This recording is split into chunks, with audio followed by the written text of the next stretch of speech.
Here you'll find episodes that are fun, stress-free, and straight to the point, with a fresh, honest take about the reality of what you really need to know about planning your perfect day. Let's dive in. Hi friends, so I'm here with Katie, co-owner of Leila Events. She's a fabulous event planner right here in Rhode Island. Hi Katie, thanks for joining me. Hi Sarah, thank you for having me. I would love to know how you got into wedding planning. So I kind of just fell into it. I went to school for business, not actually thinking I wanted to be a wedding planner. But I've been in the hospitality industry since I was 14 years old. And from there, you just kind of work your way through the ropes, I guess. And I started doing, going from working in restaurants to then hotels to, marketing, starting. Did you have to go to school for it? No, I went to school for business. Really? Yeah. So yep. What was like the big event that sucked you well, right in? I always loved events. When I was younger, the first event I actually did was I planned for the Miami Boat Show. I did West Palm Beach Boat Show. I did Newport Boat Show, St. Martin. So that really got me excited to start planning and like what actually goes into large events. When I got back up north, when I moved back to Newport, I kind of landed in a role where I was planning smaller events, nonprofit, some corporate events, and then I was offered a job actually for Longwood Events, which is a wonderful company. They have multiple locations. So you can tell the listeners a little bit about what properties are Longwood Event properties? Yeah. So, the Stateroom is in Boston. We have Belmere, the Island House, Newport Beach House is in Newport. I believe Witchmere is still a Longwood venue. Yep. And I think they just added another venue too, but I'm not quite sure. Down in the Cape, I want to say. I think it's in Boston. But they're amazing. But if anybody knows about their properties, they know that they are an amazing property, so a great starting point. Yeah, absolutely. I actually always said if you wanted to go through event training boot camp, Longwood Events was the place to be, for sure. We pumped out, while I was the director of operations and at Belmere and Island House, we did approximately 6 to 7 weddings a weekend. So every summer I did about 350. By the time I left Longwoods, I was at about 950 weddings having completed. Yeah, before I moved to New York City. And then I moved to New York City and went from, instead of doing weddings, I actually focused more on fashion shows, movie premieres, corporate events, and we still did weddings in New York City too. So I have a pretty large variety of background as far as different events go. That's quite a resume. Yeah. I mean, you've had everything from corporate to weddings, and so that is quite a resume, my friend. Yeah, I've done a lot of events. I stopped counting, I think, after your first year? I think after I hit like 1,000 events, I just stopped counting. But, it was great. I mean, every event is different.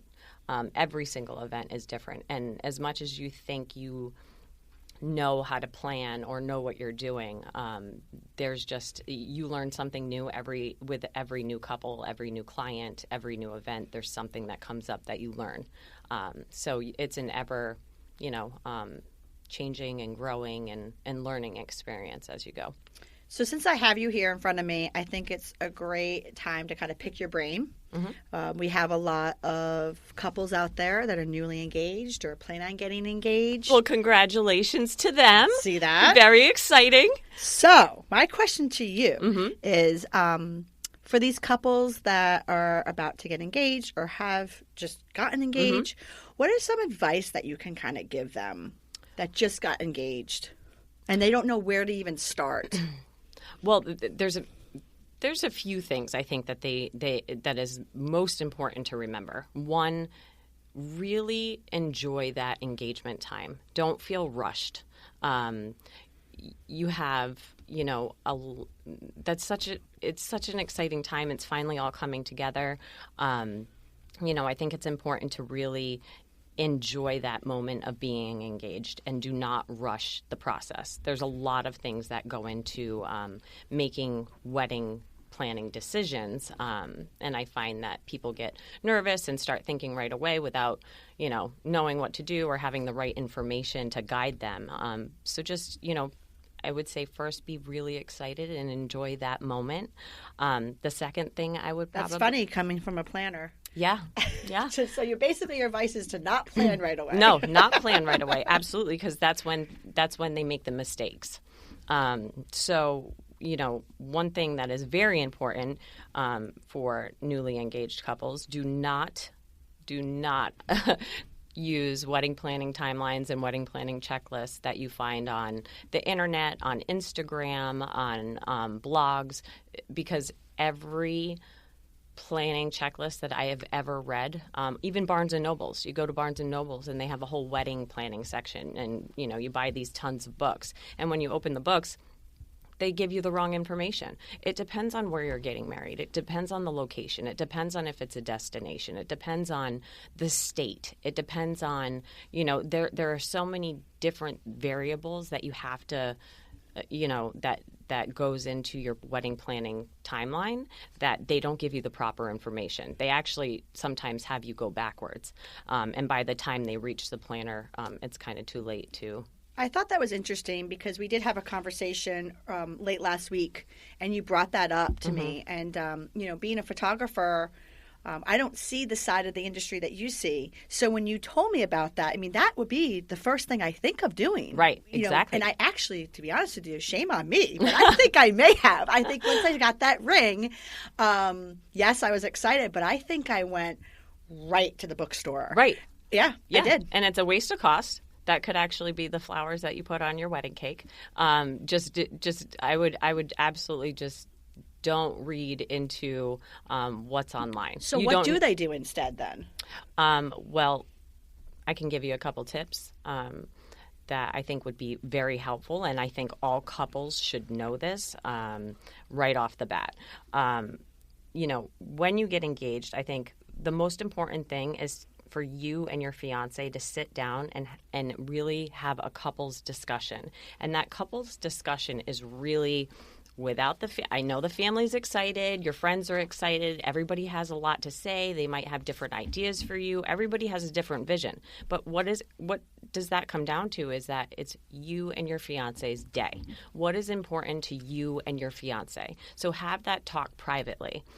And when I say this, I mean talk about whether you're introverts or extroverts. Do you want a large celebration? Do you want a small celebration? Are you comfortable in front of cameras? Do you like the attention? Do you like certain things that I think are really important for the couple to know to have the day that they're wanting without the outside influences and the outside noise? So really talk to each other first and find out what's important. So along the way, you guys can remind each other what is important and where you originally started, and don't veer from that, because then it starts to become overwhelming. So that's a really important part, I think. I think couples, that's probably might be one of the most important parts. It is. It is their day. And they need to be on the same page. And keep the parents out of it. I know that, believe me, there's plenty of time when the parents are going to be involved, but right now it's about you, your day, and what makes you happy. So take that time and talk about it. And I know it's always, yes, it's the bride's day, but it's also the groom's day. And there's some things that are important to him and some things that are important to her. And welcome to marriage, everybody, because this is the first start of compromise. Yeah, many conversations and many compromises you guys are about to make. So I think it's important to both understand and really verbalize to each other what's important and what you plan. And then from that point on, is when you bring in, you go to your family and talk about budget and talk about guest list. Oh, budget. Yes. Before anything else. So budget and guest list real quick, just to give you a little bit of information. I could probably, that's important for newly engaged couples or people that are about to get engaged is, families pay for certain things. Of course, they're going to be involved. But when you go to them and tell your parents what is important to you, and you have already had that conversation that I just explained, your parents will be more open and understanding and want to provide that for you. So talking about budget is very important, and the guest list. Budget, I oftentimes find that clients are hesitant to, during calls that I have, to provide me that information, or they say we don't have a budget, or we're not sure what our budget is. Everybody has an idea of what their budget is, and knowing your budget is very important because it will really help your vendors point you in the right direction and be able to provide you what you want within that certain cost. I almost feel like sometimes they don't provide a budget because they think that the wedding industry or wedding vendors are using that as a tool to make money. That's not the case. We need to know a budget so that we're able to provide you the services that you want without taking away from something that's really special to you, figuring out how to make it work within your budget. That's actually a really important point. To be honest with you, one of the first questions that I talk to somebody about who's, interviewing me and I'm interviewing them to work with Dan and myself is I ask them what their budget is. And it's strictly just because I want to be able to direct them to certain packages that are in their realistic budget. Our pricing is right there. It's just I need to know what is your budget, because sometimes I might not be able to provide the service within their budget. Or if they have a little bit more of a generous budget, then I could start pointing them into the direction of maybe more products and albums, and maybe they might not even want that. And then at least now we know that they can open that portion that they've set aside for photography into another category. So my question to you is kind of about, without getting into too much detail about budget, I'm assuming a lot of times people might know how much they want to spend for the overall wedding. But how would they understand how much they want to spend in each category, or how much certain things would cost them in each category? Well, that's where a wedding planner comes into play. That's the first. That's one of the first parts, and one of the many things you read on the wedding planning checklists and things you find online is they actually give you this information without talking to a planner first. Planners are way down at the bottom, which should not be the case whatsoever. So realistically, they should actually be going to you even before they've gone to their venue. Yeah, so after they do the budget and guest list with their family, because I also want to mention that guest lists will dictate their budget throughout the entire wedding planning process. So, if you have, everybody has a budget, but your guest list, the more people, the more money. The more guests, the more tables, the more flowers, the more food, the more drinks, the more, your guest list will ultimately dictate your budget throughout the entire planning process. So once you have the budget and the guest list, keeping that into consideration, my next absolutely most important point of, advice that I would give them is whether you think you need a wedding planner or not, contact a wedding planner after you have those 3 things done in the area of where you're getting married, and just talk with them. Planners talk to you for an hour. We pick up calls. We want to talk to you. We want to be able to give you some information. You might not think you need a planner. We provide, information to brides and grooms that they had not thought of before looking at venues, which is very, very important. A lot of times brides go right from budget, we have a guest list. We have an idea of a guest list, so not even something real. And then we go right to a venue, book a date, and book a venue without talking with a planner. And the planners really will give you so much information to use while you're doing your venue search that it's really helpful. And also by talking to planners, and it's free advice. I mean, why would you not call a professional first before going to look at venues? Venues are there. They're there to sell the space. They're there to sell their company. So, walking through a venue as a new couple and you fall in love with the place, you're talking with a salesperson, going through what they offer. They don't necessarily ask the right questions, such as, you have a guest count of, 150. This holds 1 150, but are you going to have a band or a DJ? That takes up some room on that floor takes plan. up so much room. Your guest count won't be 150. Like, there's just so many different things that planners can tell couples on that initial call. Once you reach out to them before looking for a venue. I would also think too, you talked about how a lot of the online timelines or advice put wedding planners at the bottom. Mm-hmm. If they got ahead of it and it did call you, it could just end right there with a phone call. Or it could be something where they really feel like they need you with this process. And start right in the beginning with them.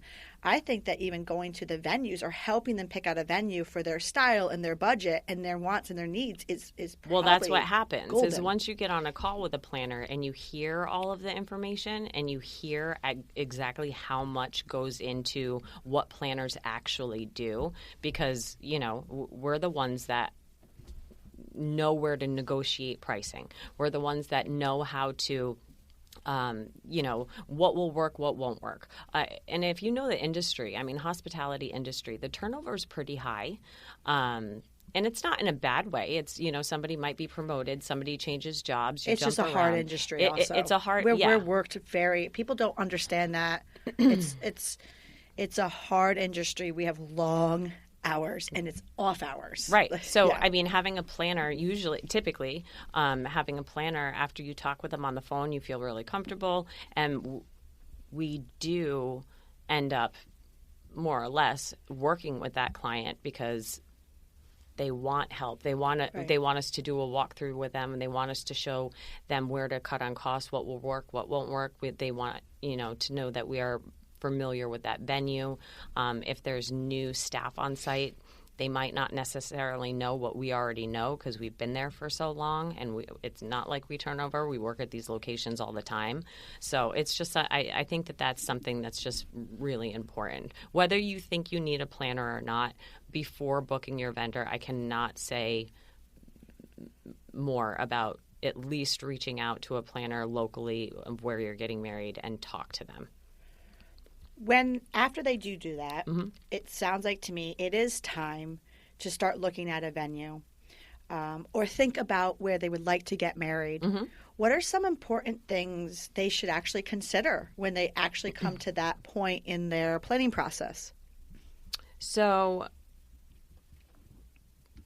a few things to consider. And again, budget I think comes up again because it depends on, there's different costs for different days. So when you're looking at venues, kind of have an open mind about different times of year, Friday versus Saturday versus Sunday, because that can change drastically the pricing that you're getting for your venue. So if you can be open to that, it's something to pay attention to. There's definitely a misconception, too, with a lot of couples think that having private home or backyard weddings is less expensive than venues, and that's a way to save on cost. It's actually opposite, if not more expensive. So I think that's something that's really important that brides need to know. I would actually almost say that hands down, they need to have an event. A private home. Actually, we did a podcast a couple weeks ago where we interviewed Karen from Blackstone Caterers, and she was actually saying the same thing. She said that Blackstone's wonderful. Yeah, she said that she the day of they're there and they can help you, and but she says when you start to get into a private home, yes, they're there and they can help you, but there's so many variables that usually there's an event planner at private Absolutely. homes. I think wedding planners are needed first and foremost before booking the venue. I personally do, because that's where we are able to negotiate the most cost actually for the client. But wedding planners are needed. There are, so many things that couples think they can handle on their own. They don't understand how many vendors are involved, where to go, who to use. It's completely overwhelming. And planners right off the bat, it's just not only are we there for you every step of the way, we have the knowledge and the resources to provide an easy pick of vendors and easy, ideas for design. I mean, it's just, I think planners are needed anyway. I think that COVID actually more than anything has really shown why wedding planners are needed. We're actually going to have to talk about COVID. Yeah, so definitely. For COVID's a whole thing I want to get into with you. So just things to consider when looking at venues. I would just want to make sure that they understand absolutely. that private homes and venues are actually comparable in cost. It's not that one's less because there are a lot more when you're working at a private home. You have to bring in restrooms, there's tents, there's valet, you got to worry about parking, all of the rentals, drop-offs, deliveries. I mean, you name it, that they don't have that on site. So you have to bring everything in versus a venue that typically has items already there. Some have kitchens, some don't, some work with caterers. I mean, it's just there's so many different options and so many different ways to save on costs there too. And then also, venues, when you go to a venue, and I think this is also where brides get tripped up a little bit, is if you don't do the steps that I'm telling you, to do at first, and they go right into a venue. I can't tell you how many times, I say 90% of our inquiries that come in are brides that have already picked their venue. And the reason that they're reaching out to us, and we already know this, is because they are told that they're given an event specialist for their wedding. Well, the event specialist for your wedding from the venue is not a wedding planner. These event specialists that they say are provided to you specifically focus on the venue itself. It focuses on as soon as you arrive at the venue and anything that has to do with the venue. They do not, they pretty much hand you a preferred vendor list, which I want to touch on that too. They hand you a preferred vendor list, you sign the contract, they don't talk to you for another 6 months until the meetings start. Well, in that 6 months, what do? You don't have anybody to go to. So then they're like, all of a sudden, I need a planner. Well, you needed a planner before you booked the venue. So that was the first mistake, like I'm saying. And then They call and say, we think we need a planner. We thought we had an event specialist, and I explain the difference. And venues don't do that because, again, they're selling. They want to sell. I wish it was a little different. I wish actually venues were more honest and told the clients exactly what they did because we all work together as one big team. But it puts the bride in a really bad situation because by that point, vendors are booked. They're feeling nervous. They feel rushed. And, me taking them on as a client, we have to. You're coming into the middle. I'm coming into the middle. I can't fix what was already done before me. And then we just move forward from there. And the event specialists, again, they don't attend your meetings. They don't help book your room blocks. They don't do your transportation timeline. They don't create a wedding weekend timeline. They don't attend any meetings whatsoever outside of the venue. Walkthroughs, at church, they're not with you at your church ceremony. There are so many things that they don't provide to the brides that brides just don't know about. So I think it's also too something to think about. Being a photographer, we have a interesting approach to the day. I'm really there all day. Mm-hmm. So there's so much more to a wedding day before you actually either A, step foot into the venue if you're having like a church or a temple ceremony, mm-hmm. or even if everything's happening on the spot. You're getting ready there and you're getting married there. And hair and makeup shows up. Exactly. Yep. There's so much more that happens prior to actually ceremony. And that event specialist, like you said, is just making sure that everything is running smoothly for you when it comes to the venue. Mm-hmm. Making sure that. And even that's not correct half the time when I arrive on site. So you have a professional that knows what they're doing, that's been with you through the entire year. And has your interest. And knows exactly what she needs. I walk on site, I look at something's wrong, we fix it. That happens more times than I could even tell you. I thought it was interesting. You said something earlier about a preferred vendor list. I want to talk a little bit about wedding vendors. There are so many options out there that you can choose from. So how or when do couples start this process? And also, how do they know what vendor is best for them? So to touch on the preferred vendor list that you're provided at a venue, or if a caterer provides it to you, if you're at a private residence, I'm weary of preferred vendor lists when I take a peek or look at preferred vendor lists at certain venues and locations. There's a few things to remember. As much as it sounds bad, I just want to be completely honest here. Sometimes it's political. Who's written on the list? Is it, because of the manager that just got a new job at this venue, put their friends on the list because they want their friends to have, clients? Well, their friends may not provide great service.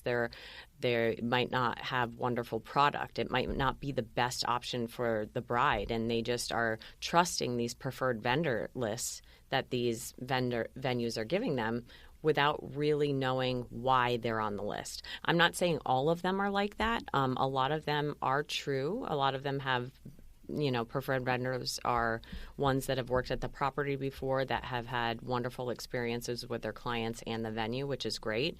But I have seen vendor lists that were put together that weren't in the client's best interest. Well, we are talking about wedding secrets unveiled, so there you go. There's a little wedding secret right there. Yep, that absolutely. Not every preferred vendor list, but you're right. There are a lot of reasons why someone might be on that vendor list. I mean, it could very well be their excellence in their services, but like you said, it could also be other reasons. Right. Another reason why hiring a wedding planner is very important, because we know, for as many times as we're on site, we see different products, meet different people, different services. We know what works, what doesn't, how much things cost, and we really take away that guessing game of brides reaching out to 10 florists and getting quotes and not knowing, what's going on. All I need to do is look at their Pinterest board. I know exactly what style fits, and as soon as I know their budget, I know who to send them to. And it has nothing to do with budget, because my name's still attached to your wedding. Our company, Leila Ryan Events, is still attached to your company. To your wedding. So we would send you nothing but a perfect fit for exactly what you need. We take the guessing out of it, which it relieves a lot of stress. And that's another thing, trusting your vendors, trusting us. If you hire your professionals, trust the professionals. We've seen it millions and millions of times. And that's what we're hired for. Regarding, how they know what the best vendor is for them. I think obviously, you do some research. You look on their Pinterest page, you look on their website, you kind of check out, talking about photography. Let's talk about photography. Some brides like light and airy photos. Some brides like dark and moody photos. Like, there's different styles for every bride. Pinpoint certain ones that you like. Definitely, I would suggest after you find, I don't think going overboard is necessary, because I think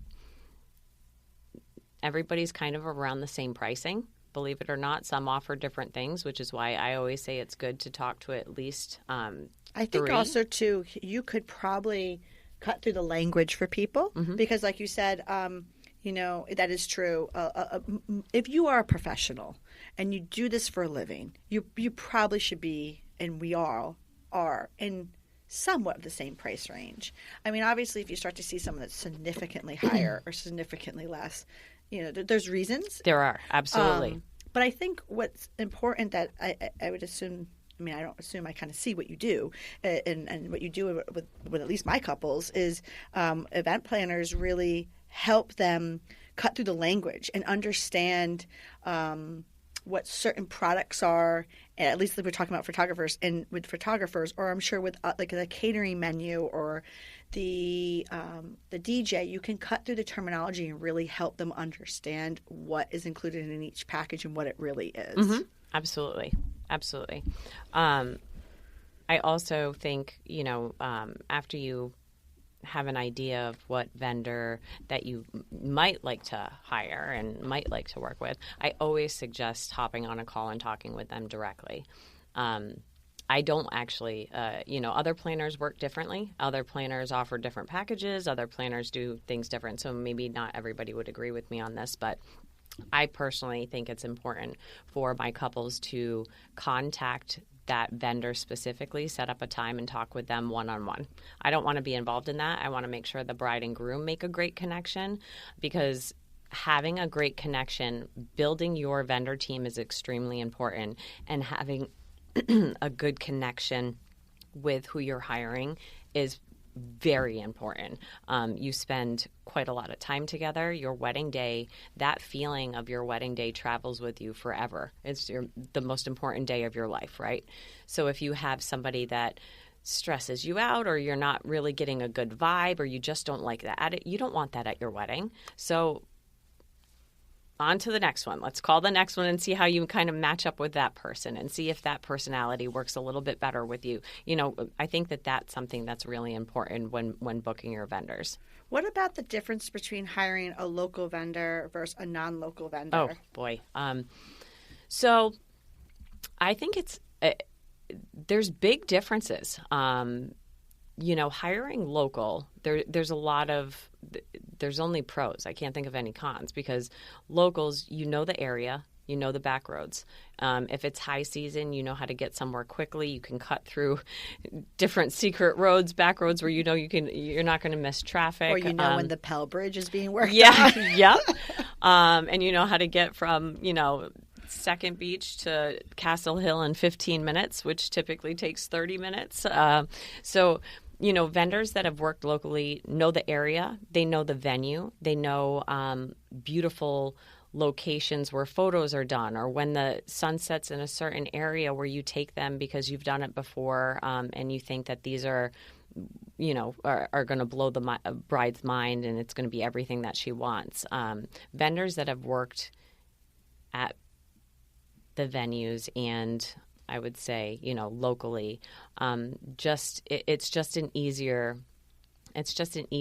less stressful, I think, day, because they just know everything back and forth. When you have vendors come in from different states, I mean, yes, they provide beautiful work.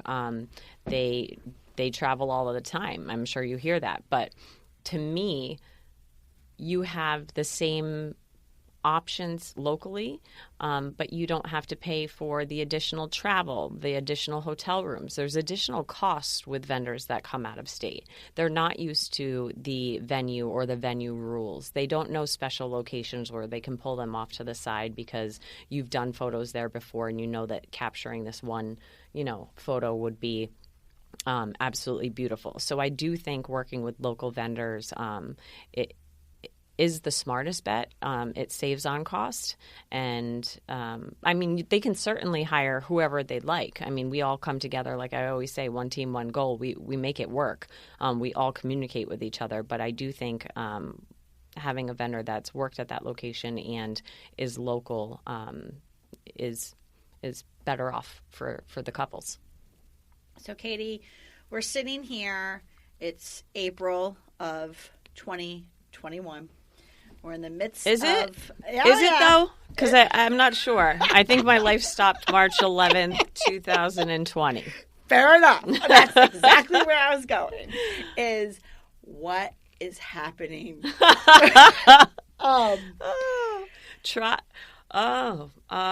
So where are we at? Tell us a little bit about, open up our eyes about what you've been dealing with for the past year and what you're hoping and you're seeing is happening moving on for this summer coming up. Loaded question. It is a loaded question because there's a lot to say about it that I want couples to hear, but I also want to even say, speaking for vendors as well. I think that's really important. Us as planners, we're used to being able to solve problems, have answers immediately, work on the fly, work well under pressure, constant changes. That's what we do.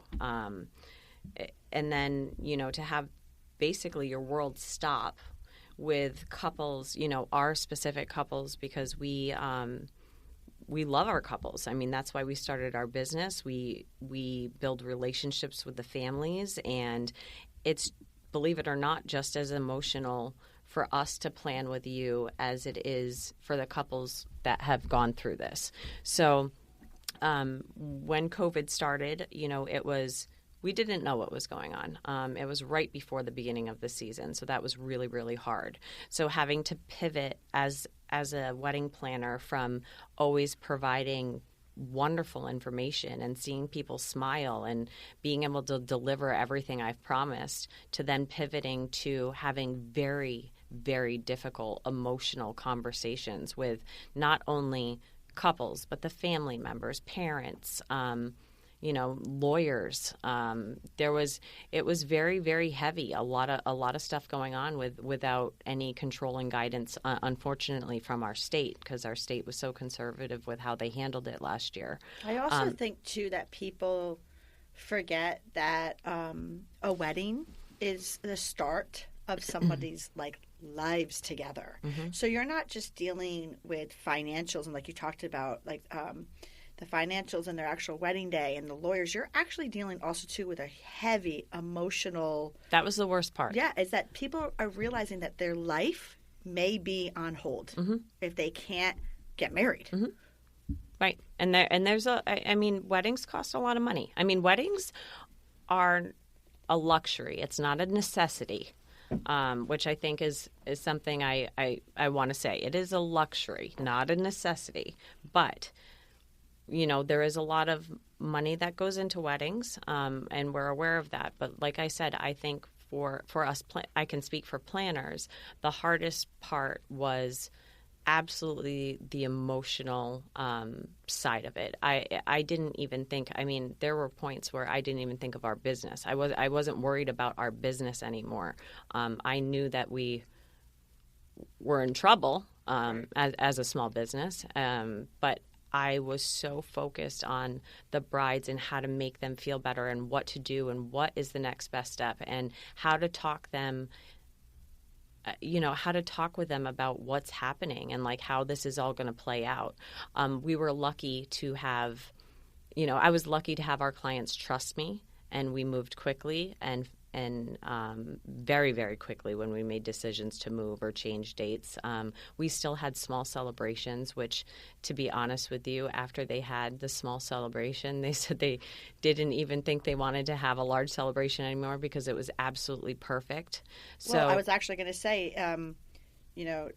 myself and Dan, we were out all last summer. The one thing about a photographer that we actually learned, I didn't know this. You know this, but you don't realize it. And is that a photographer is very important, whether you're having 5 people or 500. Yep, absolutely. So we were actively working last year, but weddings looked very different. Mm-hmm. And it was a good point that you just brought up that weddings are a luxury.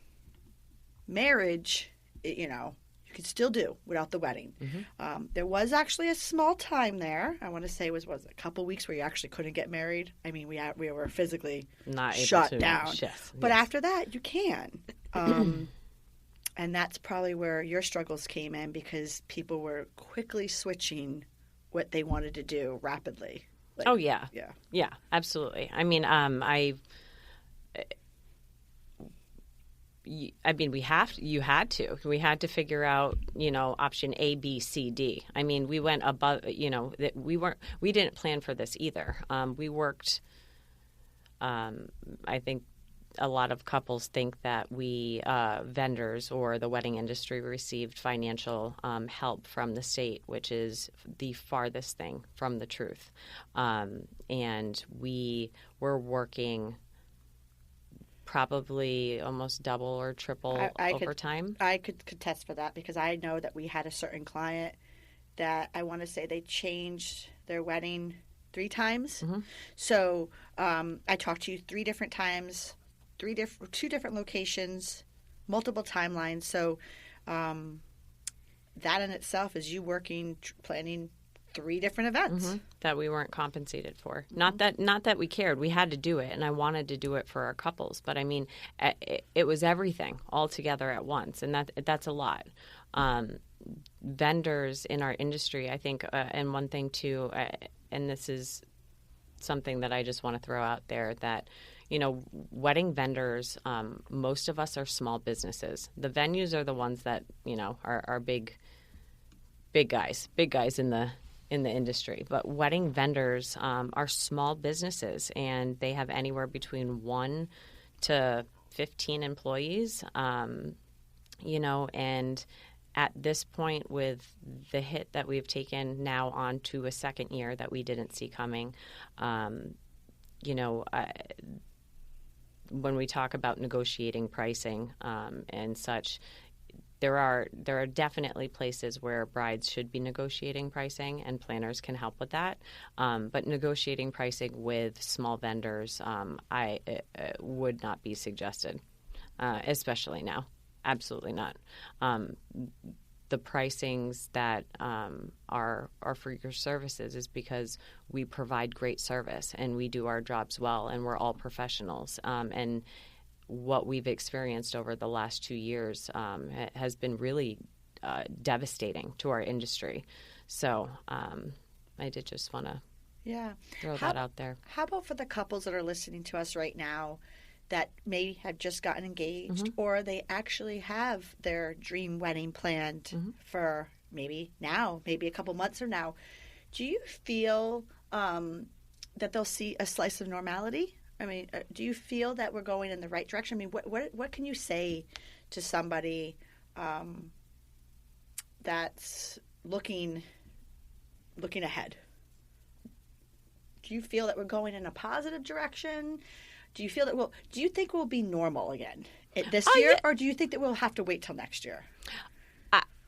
I think we're going in a positive direction.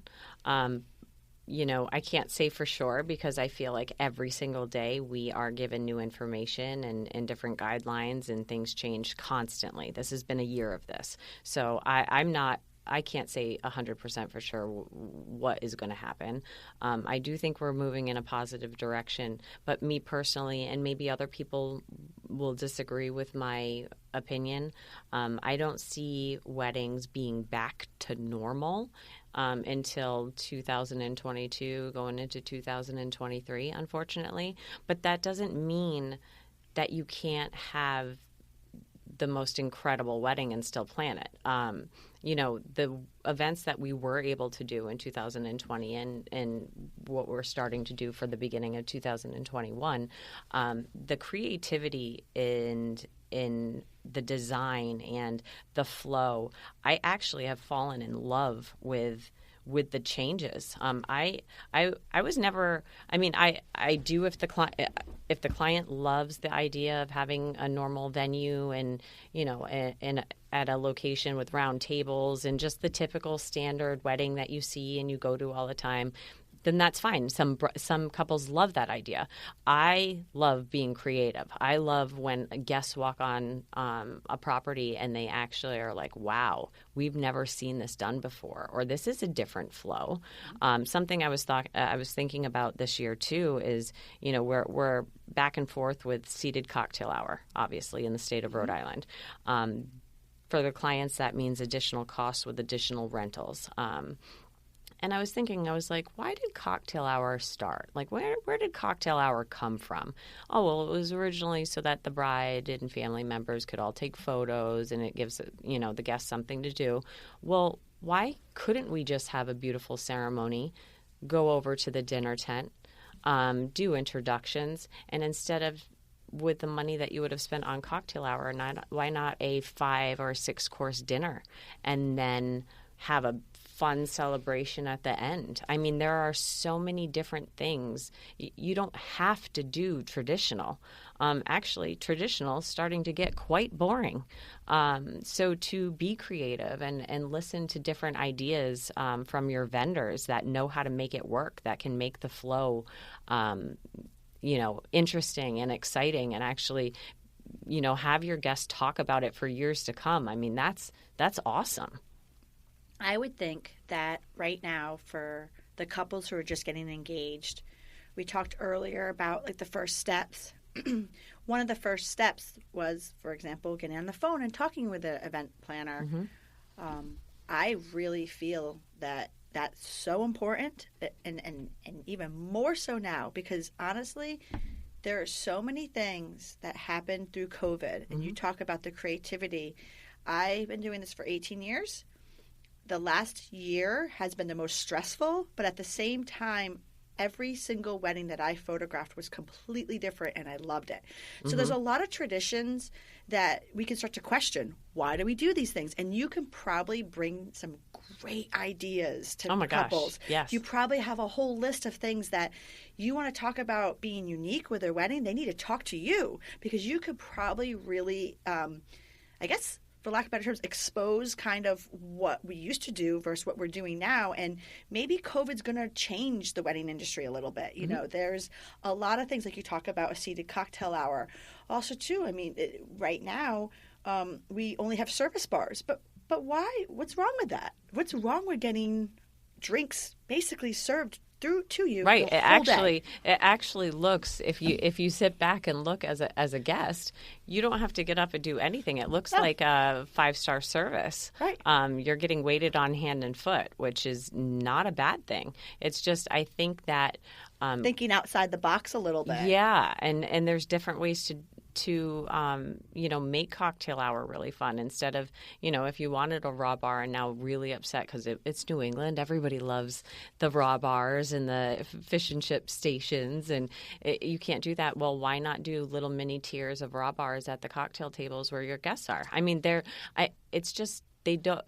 To be able to think outside of the box and have people be able to bring your vision to life, but in a different style, and then ultimately have an absolutely beautiful event is just, it's great. It's not a bad thing to still be in the situation that we are in 2021. It's just, we have to change our focus a little bit.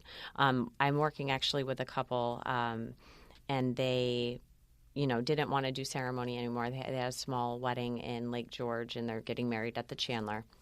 And she goes, Katie, we had another talk, and she goes, Katie, I don't think I want to do the ceremony anymore. I was like, we can do whatever you'd like. Ceremony isn't necessary. You're already married. She goes, but it's really important for me to have my dad walk down the aisle. I said, okay, so why don't we take the tent, do 3-4 long rows of tables, have your guests come sit down. They're getting drinks right away. Food's going to be on the table. And you walk down the middle of the tent with your dad, and your dad hands you off to your husband, and you do your first dance right then and there. It's absolutely, to me, I get chills even thinking about it, because just, it's different. The video is going to be beautiful. The style of how. We're working together on that one. Oh, are we really? Yes. Because I was literally just about to tell you. I was like, wait a minute, because I just went to say photographer, and I was like, wait a minute, you're on that one. So we've come up with really amazing ideas. I was just about to say to you, though, it's funny you say that, because I was like, please, I'm like, can you bring these different traditions to some of my couples that we're working together? So many. Now it sounds like I'm going to see it. I am dying. So anybody who's listening to this, I am dying for, we all talk about normality. I actually am okay. Granted, I don't want to deal with COVID, but I'm actually okay with changing things up. I want to see something different. I would love to have seen that, and now I'm so excited I get to see that. Yeah, we'll see what you get to see what I pulled together for that. Oh, I love it. But it's just like, and that I thrive on that. Just that creativity, being different, and them going, at the end of the day, the best feeling, I mean, the reason why I am a wedding planner and why I decided to do this was really, I noticed I was making a connection with people. I know what I'm doing. I've done it for a long time. And the friendships and forever long friendships that I've created, where my girls are sending me pictures of their babies that they just had, and their families invite me to Christmas dinners. And I mean, I don't have time because it's an absolute, it's absolute mayhem right now. But I mean, and at the end, it's always, Katie, the one thing I always hear, either from a person that's, having us as a day of coordinator, which we actually don't offer that package anymore. But they said the one regret was that they didn't hire us for the full year. We always hear that. We should have had you for the full year. Beginning. But even the ones that I worked with for the full year are extravagant packages, which is a full wedding weekend. They were like, we have no idea how we could have done this without you. Yeah. And that's interesting because that kind of leads me to my next question for you, which is if a bride is not working with a planner, what are some important things that she should keep in mind to make their planning easy and breezy and stress-free as possible? So not working with a planner, I wouldn't suggest. I'm just kidding. I know what you're trying to say, but really, it's something you should at least talk to them because I can promise it would change your mind. I think there's a couple of things. One would be to, trust your vendors and do not micromanage your vendors. Your vendors have done this. This is their profession. This is what they do for a living. If they guide you in a direction and say something might not work, it's not because they don't want to provide that for you. It's literally because they have seen it done, it has failed, and they know a better way that they'll be able to provide you with what you're asking, but in a way that it will work much better. Also, I would say to, just to limit, I think, and be mindful of your vendor's time. A lot of vendors, not all vendors, there's certain vendors, though, that take multiple weddings a weekend. And those vendors, they're juggling a lot. And I think that just being mindful of the vendor's time, really paying attention to what you hired them for, what's in their contract, and what services they provide. If they go, if you email them a bunch of times asking them questions about, timelines or what they think about this or, things that aren't, it's not their forte. It's not in their line of work. Of course, your vendors will probably answer you because they want you to be happy, but it's above and beyond. And they're doing a lot for a lot of different clients. Not that you're not important, but their other clients are just as important as you. So I think being mindful of the time, and if you're starting to notice that you need help outside of the services, again, that's when you need to call a planner or get a DOC on board, a day of coordinator. So another thing to think about if you are a couple that are booking vendors and doing planning on your own, a few things to think about is, when you do research on vendors and you reach out to them and talk with them on the phone, I think it's very important that the couples remember that not only are you interviewing the vendor is also interviewing you. And that's very important because vendors, you may love their work. You want to work with them. And we, of course, would love to work with you too. But we do want to make sure that we're great fits for everyone. So, as you're interviewing them, they're also interviewing you too because, they have the choice to say whether or not that they think that they would be a good fit for your style or your expectations. And I think that people forget that. So, and also, like I said, and be mindful of vendors' time. It does take vendors, whether you're a florist, photographer, videographer, DJ, you name it, hair and makeup, officiants, transportation, anybody you need to reach out to, and you request pricing or you request, information or request a call. We provide you what you're requesting, and that takes some work. Writing proposals, I know florists take an hour and a half, 2 hours sometimes to write up a proposal and send over to a potential client. and then they don't hear back from the client. It's just really, just do the right thing, I think. And just no matter what, I think brides get nervous or think that they would hurt our feelings. We deal with this every day. We know that we're not going to possibly get a booking. We know that maybe another person is a better fit for you. We do not there are no hard feelings. It's part of the business. But, just to send them a quick thank you note that you went in a different direction is just always so wonderful for them, because they actually do hold soft dates and for you when you reach out to them. So the sooner you let them know that you're not interested or it's not what you're looking for, everybody can kind of go in their own direction. And just to kind of add in there, it's not a necessity, but I was just thinking this as you were saying. What I would love if, and I think a lot of vendors would love, is just to say why. Like don't ghost us, but just say I went in the direction, and maybe just give them a little bit of a one-liner of just why. I think just why. Yeah, because it's not so much that we're going to get upset. It's just it nice helps for us. It helps us exactly. Yep, it helps us know how to do our job better. Mm-hmm. Maybe what. Like I said, we're always learning. We're all human. Things change. We learn as we go. And if there was something that was said, or maybe a different pricing or a different design, maybe or a different style, exactly. Design. Just let us know. Because it helps us. And another little secret is, wedding vendors know wedding vendors. Right. So especially in Rhode Island.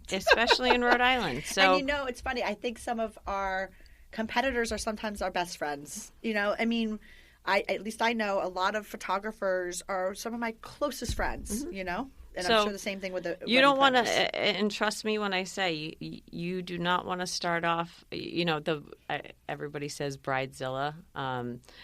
There's a difference between a bridezilla and a bridechilla, I like to say.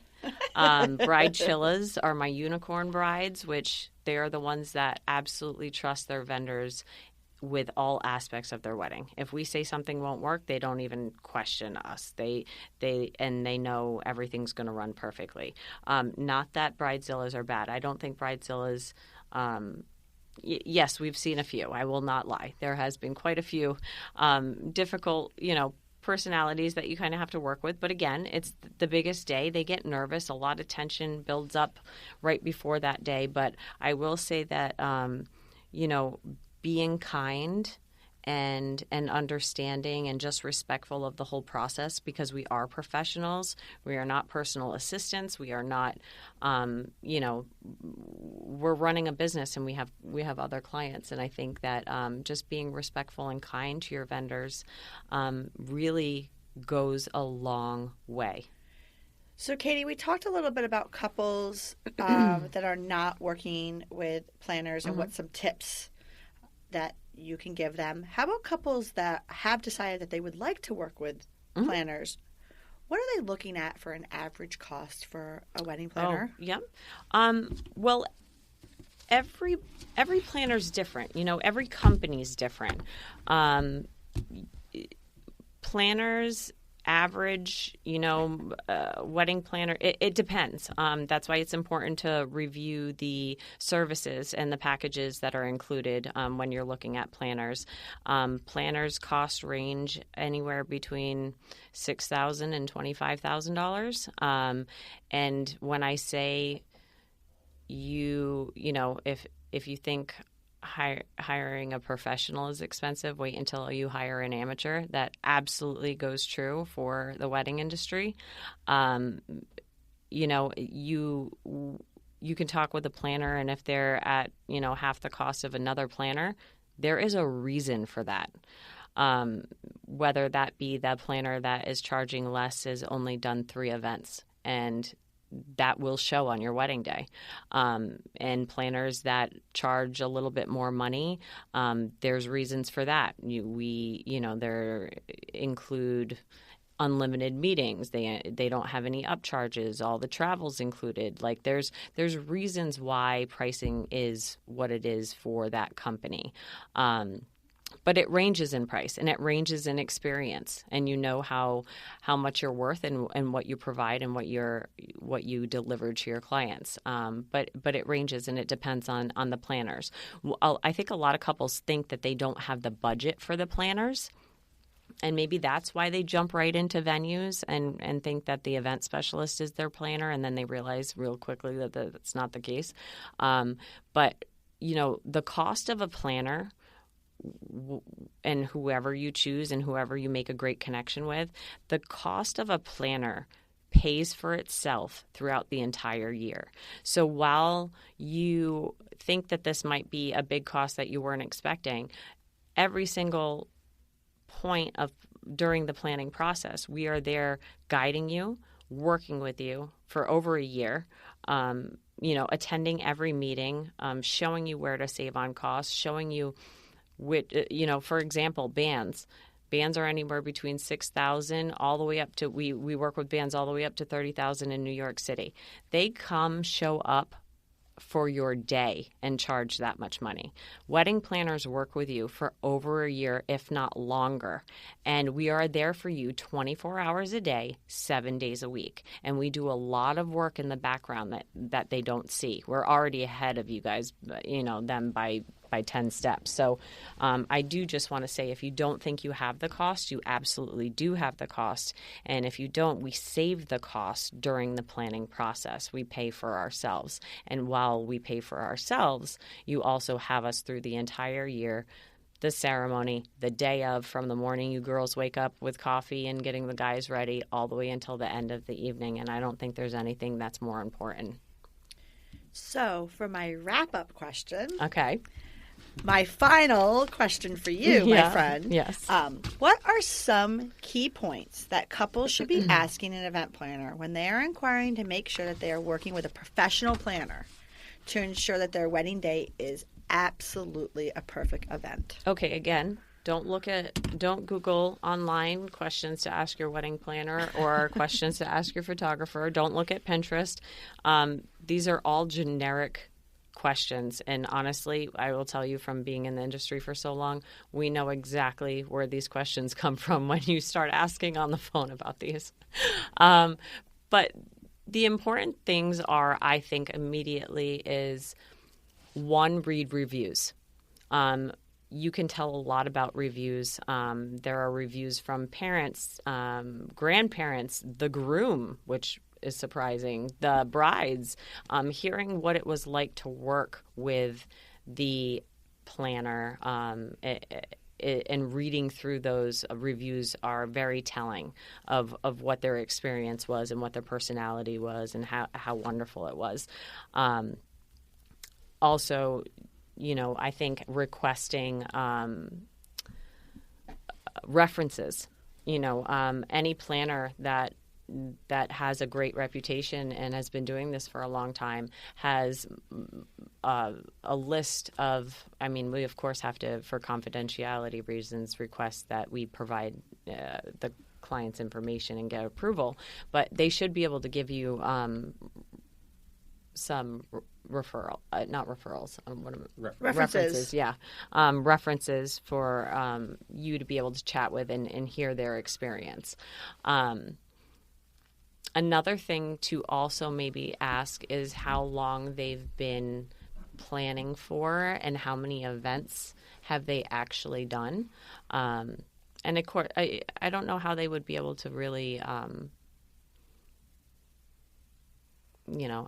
sure a few people that just started that maybe only had 3 or have done 3 weddings. Everybody starts somewhere. It's just a matter of, do you want to be with somebody that is just starting and or do you not? You have to figure out what, like, the couple has to figure that out. As a wedding planner, I'm sorry, unless you can't, there is no schooling and there is no courses. Yeah, there's nothing you can take to prepare you for what you do as a wedding planner. It is absolutely on-site you get thrown into it and you learn after doing tons of events.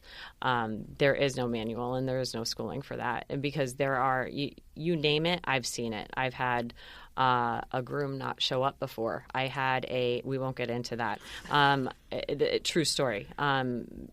I've had flowers show up at the wrong place. I've had, I heard a story, not happened to us, but transportation not go back and pick up the bridal party. That's happened on quite a few of my weddings. I bet you they didn't have a planner. No. Yep. So I've had a bride cut her foot open. I've had I had to give a groom 3 EpiPen shots during a wedding. He missed his wedding. I mean, there are so many different things that we do. We are counselors, we are EMTs, we are fixing problems in the back, like everything. But the best part is that's why we're there. You don't feel any of that. You don't know that is happening. And somebody that does not have the background and the experience would not know how to handle that. And that's something that's different between Sarah and myself. Sarah Heaney is my business partner. Which I would love to have her on the show. Yeah, she would. I'm sure she would love to talk. It's great. She and I, we actually are polar opposites. We've been in the industry for years, but we launched in 2017. But Sarah and I, decided that, one thing that makes us different is that not that interns or assistants are bad. Everybody needs to start somewhere. But me having had 100 employees underneath me at one point, and babysitting constantly is what I would call it. I decided that Sarah and I would be working with Sarah and I. So when you hire Leila Ryan Events, it's actually Sarah and myself only, because we only trust each other. We know what happens in high stress situations, and before I even need to tell her something, she already knows what's happening. So that does make us a little bit different than other planners in the area. But there are also wonderful planners that I am dear friends with that do an amazing job too. But I'm sure Sarah would love to come and chat with you and give her a little more information. And we don't want to give too much because we want to keep our jobs. But I really enjoyed chatting with you, Katie, and we'll have to definitely regroup. Maybe we can do this again after the season. Yeah, and thank you for inviting me. I mean, I think there's so much I could talk to you for hours. There's so much information. Well, we'll have to set up another show. I got to keep this. I got to keep my job after COVID. But yeah, there's just so much information that I think is just out there that are not guiding these brides and grooms in the right direction. And a lot of that, information to get out there, I think is really, really important. So. Well, on that note, Katie, Dan and myself will see you in a couple months at our first wedding together this summer. June 24th. Yes. No, July 24th. You have a good memory. Well, that's why you are good at what you do. July 24th. So anyway, my friend, I will see you then. Thank you for joining us. Thank you so much, guys. I really had fun doing this, and I hope I was helpful to couples listening to this podcast. And if you do have any questions or want to reach out to Leila Ryan Events, you can go to our Instagram page, Leila Ryan Events. You can, search us on, we're on Wedding Wire, actually. All of our reviews are on Wedding Wire. We don't use the Not as much, but we're there as well. And our website is www.leilaryanevents.com. Can you also provide your email, please? Yeah, it's Katie, Katie, at leilaryanevents.com.